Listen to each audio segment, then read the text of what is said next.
so we're going to be talking about Christmas today. Now, you might be going, wait a minute, it's August. It's back to school season. Why are we talking about Christmas? Have you gone crazy? Well, here's the thing. After 4 debt-free Christmases, I can promise you that if you don't plan right now for Christmas, Christmas is going to sneak up on you.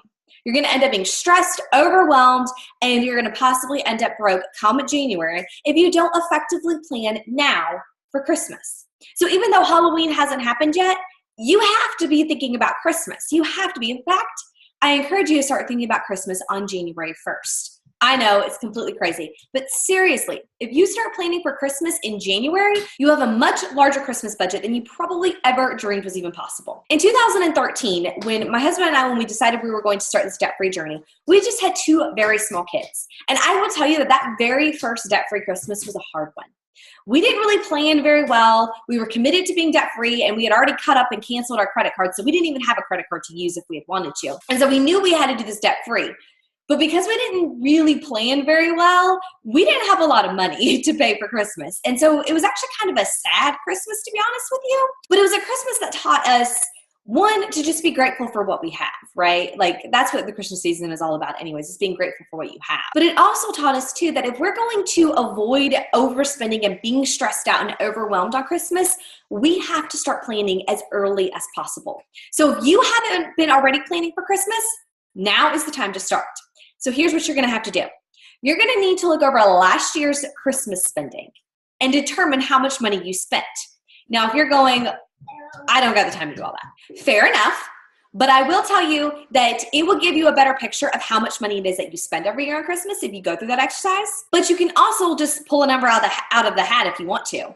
But here are some things that you need to think about when it comes to Christmas spending, because Christmas spending is more than just gifts. It's about, gift wrapping paper, gift bags. It's about, Christmas meals, the food, the decorations. If you've got to buy a Christmas tree. It's about all sorts of different things, any special outings, charitable giving, teacher gifts. There are so many different facets to Christmas spending that we tend to forget about them. And those little tiny expenses are what ends up wrecking us, right? We end up stressed and overwhelmed because we forget we need to do this or do that.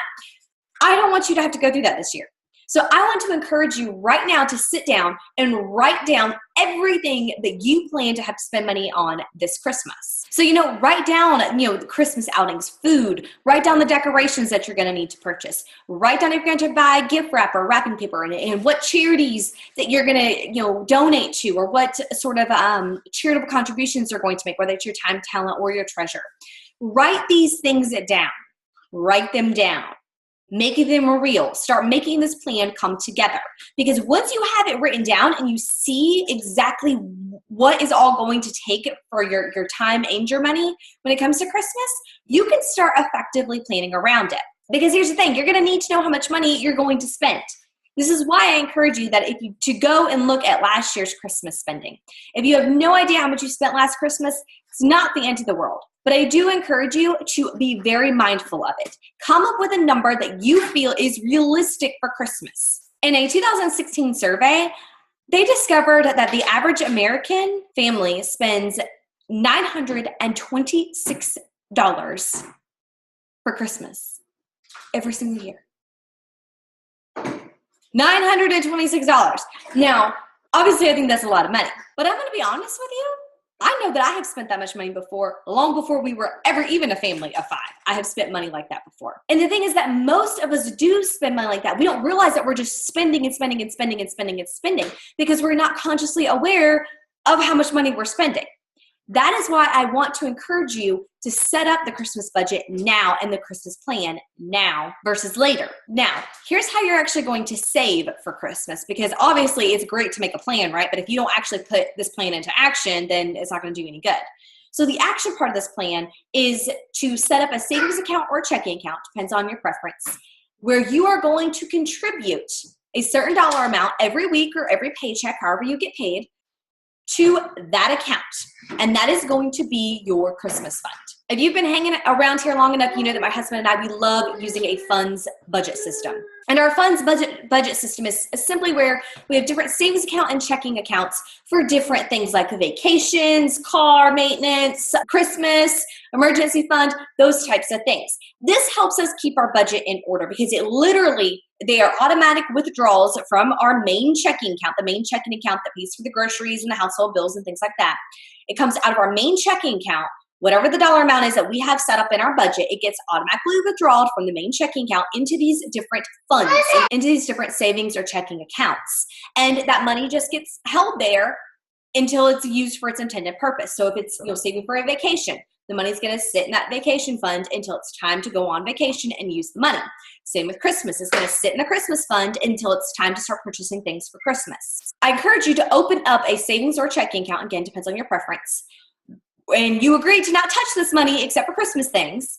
And you need to set up a set designated amount of money that you're going to contribute to it every single week or paycheck or however you want to do it from your main checking account. So this is why you got to look over your budget to see how much money you can pull from your regular budget to save for Christmas. Now, you're going to come up with the dollar amount that you need to save by setting your Christmas budget. So whatever your Christmas budget is. Okay, so if let's say your Christmas budget for the year is the $926 the average American spends, or at least according to the survey anyways, and right now there's 17 weeks between now and Christmas Day. So if you were to take that 17-week time period and pull out a set designated amount every single week until Christmas, you would need to pull aside about $55 every single week. And that would end up with $935 saved by Christmas Day. Now, this might seem unrealistic for some of you, and that's, again, why it's very important that you look over your household budget and figure out how much extra room you have in that budget to find out if that $55 is even realistic. This, again, is going to kind of help you make sure that you can actually balance out the budget and stick to the budget. Now, of course, chances are you're going to do your Christmas spending before Christmas, right? Hopefully you will anyways.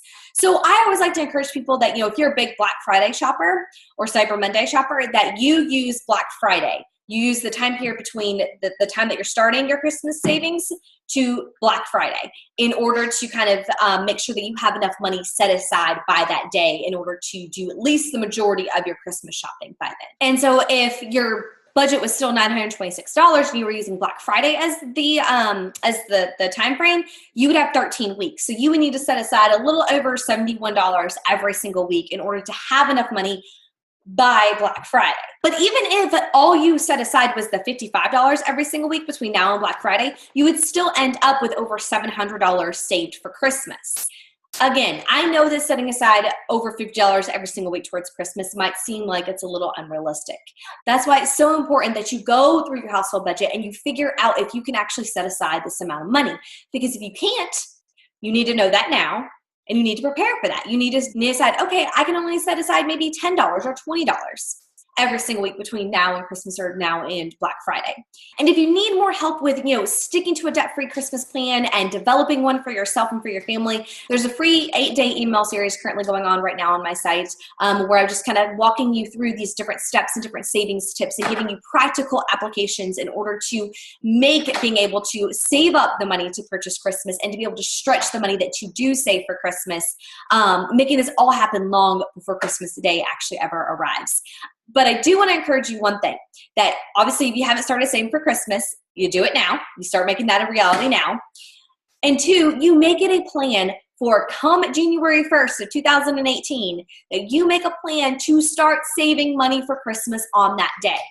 Think about how much money you could potentially have next year for Christmas set aside if you started planning in January versus August. You can have a lot of money. You could do amazing things for Christmas, not just purchasing gifts, but as far as charitable contributions go, you could do some amazing things. And so I just want to encourage you, once again, if you haven't started planning for Christmas, you start now. And again, if you need help with this, I have a free 8-day email series currently going on. There's a link in the comment or in the description of this video to take you there. It's completely free. Sign up and you'll get 8 emails from me that are going to basically go through and help walk you through these different ideas and applications in order to make sticking to your Christmas budget and saving for your Christmas budget a reality.